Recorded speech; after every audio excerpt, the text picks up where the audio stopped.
സിനിമയിൽ അവസരം തേടിയെത്തുന്ന യുവതികളെ പെൺവാണിഭ സംഘത്തിലേക്ക് റിക്രൂട്ട് ചെയ്ത കേസിൽ നടി അറസ്റ്റിൽ. 41-കാരിയായ അനുഷ്ക മോണി മോഹൻദാസ് ആണ് അറസ്റ്റിലായത്. മഹാരാഷ്ട്രയിലെ താനെയിൽ പെൺവാണിഭ സംഘം നടത്തിവരികയായിരുന്നു. അനുഷ്കയുടെ പെൺവാണിഭ സംഘത്തിൽ നിന്ന് 2 യുവനടിമാരെ പോലീസ് രക്ഷപ്പെടുത്തി.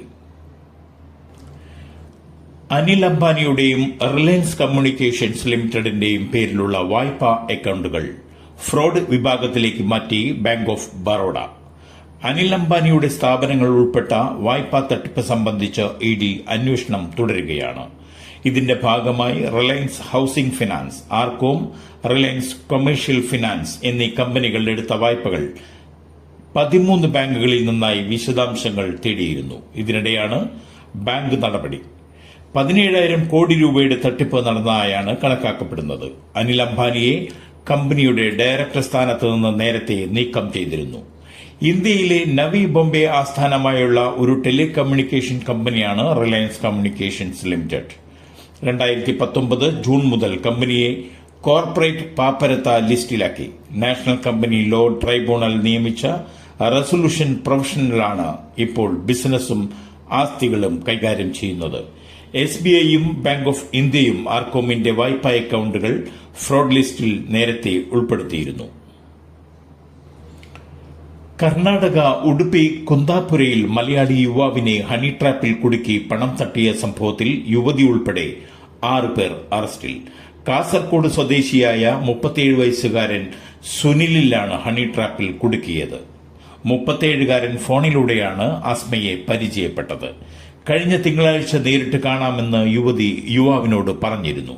കുന്താപുരയിലെ പെട്രോൾ പമ്പിന് സമീപത്ത് വെച്ച് കാണാമെന്നായിരുന്നു യുവതി പറഞ്ഞിരുന്നത്. ഇതനുസരിച്ച് യുവാവ് സ്ഥലത്തെത്തി. പിന്നാലെ സ്ഥലത്തെത്തിയ യുവതി പരാതിക്കാരനെ അവരുടെ വീട്ടിലേക്ക് കൂട്ടിക്കൊണ്ടുപോയി. താമസ സ്ഥലത്തെത്തിയ യുവാവിനെ വീട്ടിൽ പൂട്ടിയിട്ട് അസ്മ ഇവിടേക്ക് സഹായികളെ വിളിച്ചു വരുത്തുകയായിരുന്നു. ദൃശ്യങ്ങൾ പകർത്തിയ ശേഷം ഭീഷണിപ്പെടുത്തി 3 ലക്ഷം രൂപ ആവശ്യപ്പെട്ടു. യുവാവ് പണം നൽകാൻ വിസമ്മതിച്ചതോടെ മർദ്ദിച്ചവശനാക്കിയ ശേഷം കൈവശമുണ്ടായിരുന്ന 70,000 രൂപ തട്ടിയെടുത്തു. 30,000 രൂപയുടെ അസ്മയുടെ നമ്പറിലേക്ക് നിർബന്ധിച്ച് ട്രാൻസ്ഫർ ചെയ്യുകയും ചെയ്തു.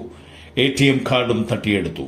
പിൻ നമ്പർ ലഭിച്ച ശേഷം വീണ്ടും പണം പിൻവലിച്ച് രാത്രി വൈകിയാണ് യുവാവിനെ വിട്ടയച്ചത്.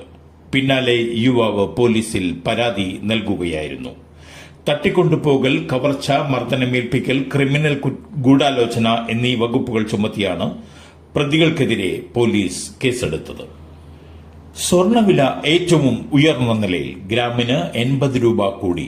ഗ്രാമിന് ഇപ്പോൾ 9,945 രൂപയും പവന് 79,560 രൂപയുമാണ്. രാത്രി 10 മണിക്ക് ശേഷം ട്രെയിനിനുള്ളിൽ ഉച്ചത്തിൽ സംസാരിക്കുന്നതിനും ഉച്ചത്തിൽ പാട്ട് കേൾക്കുന്നതിനും വിലക്കേർപ്പെടുത്തി. ഈ നിയമങ്ങൾ ലംഘിക്കുന്നവർക്കെതിരെ കർശന നടപടിയുണ്ടാകും.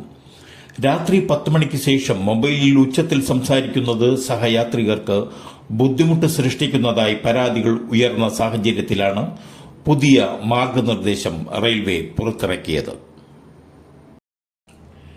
വിദ്യാർത്ഥികൾക്കിടയിൽ ലഹരി ഉപയോഗം കുതിച്ചുയർന്നതായി കണക്കുകൾ.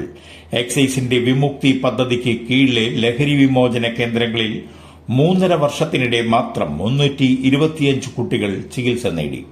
18 വയസ്സിന് താഴെയുള്ളവരാണിത്. 2022 ജനുവരി മുതൽ 2025 ജൂലൈ വരെയുള്ള കണക്കാണിത്. രാസലഹരി ഉൾപ്പെടെയുള്ളവയാണ് കൂടുതലായി ഉപയോഗിക്കുന്നത്.